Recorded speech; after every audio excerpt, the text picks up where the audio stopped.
حضور کا وصال ہوا نا تو امام حسن اور امام حسین کی عمریں ابھی 7-8 سال 9 سال کے بیچ تھیں، تو حضرت مولا علی شیر خدا رضی اللہ تعالیٰ عنہ کے ساتھ امام حسن آئے مسجد میں، تو ممبر پہ بیٹھے ہوئے دیکھا حضرت ابوبکر صدیق کو، تو کہنے لگے نیچے اترنا، میرے نانا کا ممبر ہے۔ بچوں کو بڑی پہچان ہوتی ہے نا ابا کے کپڑوں کی، سے پتہ ہوتا ہے کہ یہ میرے نانا کا ہے، یہ میرے نیچے اترو، یہ ممبر میرے نانا کا ہے۔ تو حضرت علی المرتضیٰ نے جلدی سے پکڑا اور پکڑ کے فرمایا ذرا حسین حسن یہ کیا کہہ رہے ہو؟ اب دیکھیں نا بچہ یہاں کسی کا شور کرے تو میں آپ کو جمعہ چھوڑ کے بچے کی تھوڑی سنوں گا، میں کہوں گا کہ بھائی ٹھیک ہو گیا بچے کو لے جاؤ ذرا اسے پیچھے کرو، جمعے کے بعد بات کرتے ہیں۔ لیکن وہ تھے نا رسول اللہ کے نواسے، اور حضرت ابوبکر صدیق عظمت اور شان کو سمجھتے تھے، انہوں نے کہا نیچے اتریے میرے نانے کا ممبر ہے۔ تو حضرت صدیق ایک بار نیچے اتر کے کھڑے ہو گئے۔ تو ایک جملہ، باقی بزرگوں نے بھی بڑا کچھ لکھا ہے، پر یہاں ایک بات شاہ عبدالعزیز محدث دہلوی نے لکھی ہے، حضرت صدیق ایک بار رو پڑے، کہنے لگے حسن اگر ممبر تیرے نانا کا ہے تو ابوبکر بھی تو تیرے نانا کا ہی ہے نا، یہ کوئی باہر سے تو نہیں نا آیا، یہ بھی تیرے نانا کا ہے۔ تو حضرت امام حسن ہنسنے لگے، فرمانے لگے ٹھیک ہو گیا، بیٹھ جائیں ممبر پہ پڑھائیں جمعہ۔ سمجھ آ گئی ہے بات کی، پڑھائیں جمعہ، آپ کی بات کی مجھے سمجھ آ گئی ہے کہ اگر ممبر نانا کا ہے تو ابوبکر بھی تو انہی کا ہے نا جناب صدیق اکبر۔ اپنی زندگی وفاداری کے ساتھ، غلامی کے ساتھ، اور ادب نہیں چھوڑا ایک منٹ کے لیے، ایک سیکنڈ کے لیے۔ رسول کائنات صلی اللہ علیہ وسلم کے اگر کوئی بے ادبی کرتا تھا تو انہیں جلال آتا تھا۔ آپ کو ایک بات بتاؤں، غیرت نہ عشق کا حصہ ہوتی ہے۔ ہم بڑے شریف لوگ ہیں پر ہم کہتے ہیں سارے کام کرنا، حضور کے بارے میں بات کوئی نہ کرنا، یہ نہیں ہم برداشت کرتے۔ وہ کس طرح کا عاشق ہے کہ محبوب کے خلاف بات بھی سن گئے؟ یہ عشق ہے؟ یہ تو توہین کی تو نے۔ حضرت صدیق وہ بڑے میٹھے بڑے ٹھنڈے آدمی تھے۔ عروہ بن مسعود ثقفی بعد میں مسلمان ہوئے، وہ کہتے ہیں میں حدیبیہ کے موقع پہ آیا تو مجھے پتا تھا، میں جانتا تھا ابوبکر صدیق بڑی ٹھنڈی طبیعت کے آدمی ہیں۔ کہتے ہیں نبی پاک صلی اللہ علیہ وسلم کے گرد نا میں نے حالہ دیکھا غلاموں کا، کوئی ہاتھ باندھے کھڑا ہے، کوئی پانی کا قطرہ لینے کے لیے کھڑا ہے، کوئی وضو کا بچا ہوا پانی لینے کھڑا ہے۔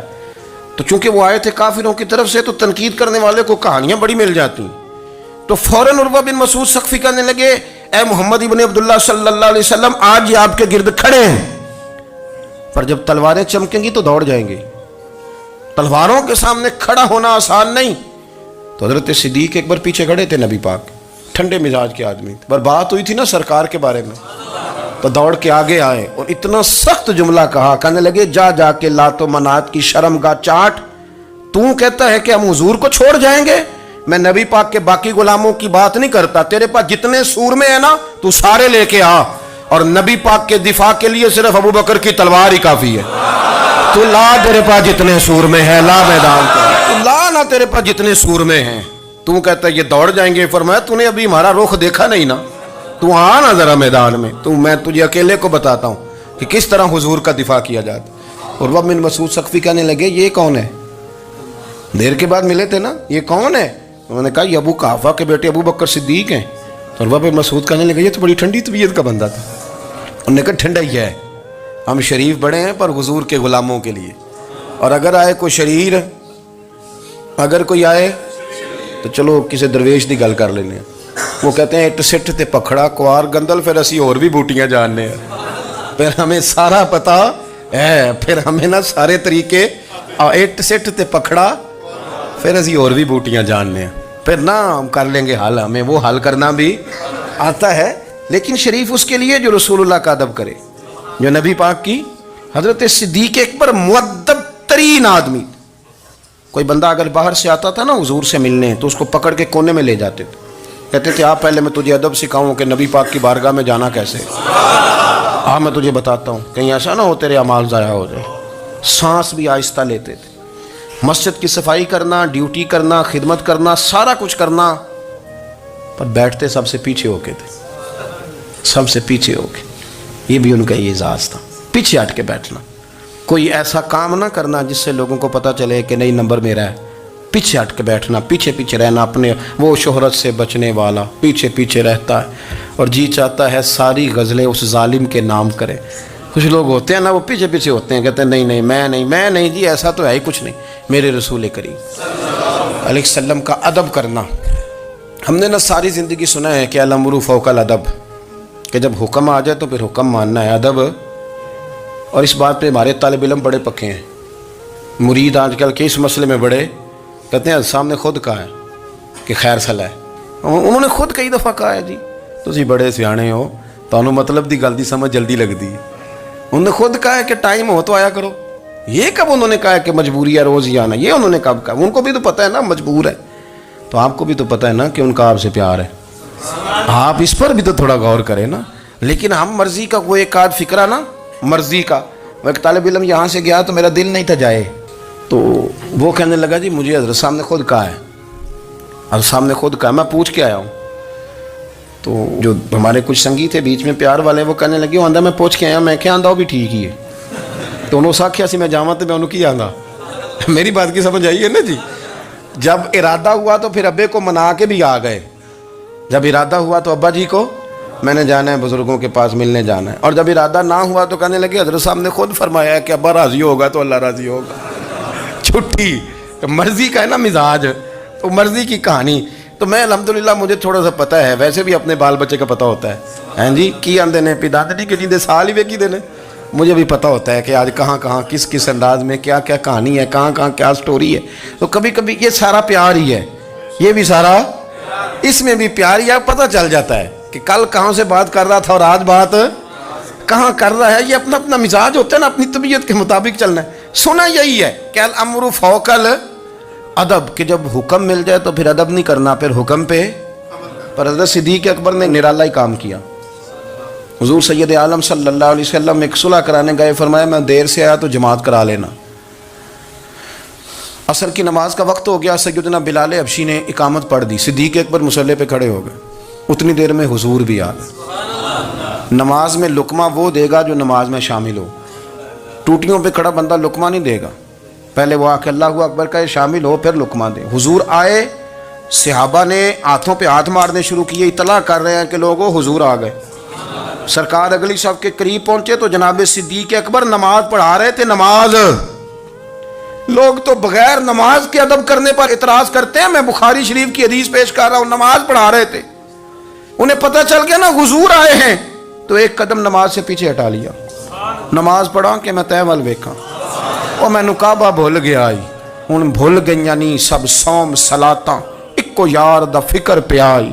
حضرت صدیق اکبر نے ایک قدم پیچھے ہٹایا تو حضور نے فرمایا ابو بکر پڑھاؤ نماز. پھر دوسرا قدم پیچھے ہٹایا تو فرمایا پڑھاؤ نماز. تیسرا قدم پیچھے ہٹایا.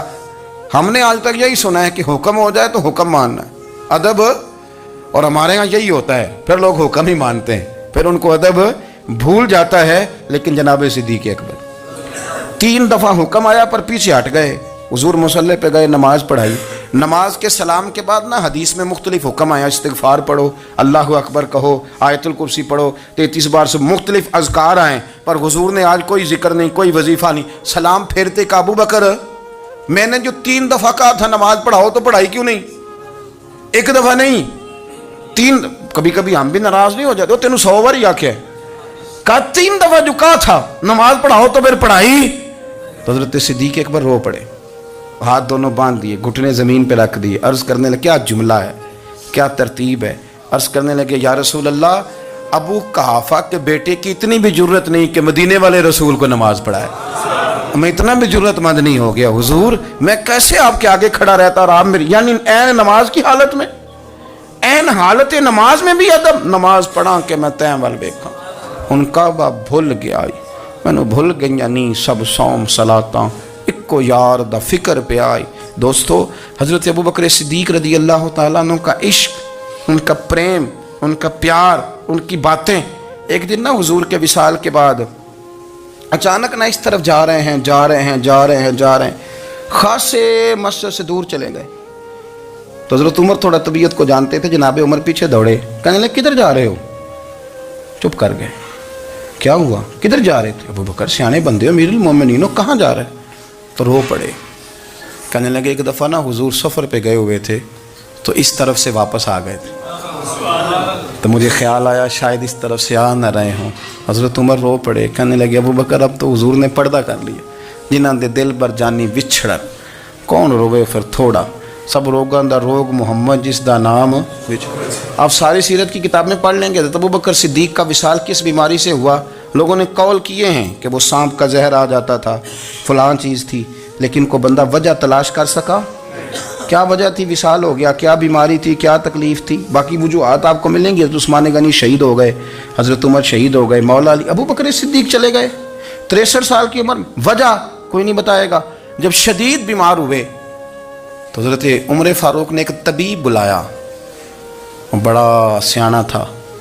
اس نے سارا چیک کیا تو نباز تھا. کہنے لگا یار کوئی بیماری تو سمجھ میں نہیں آتی.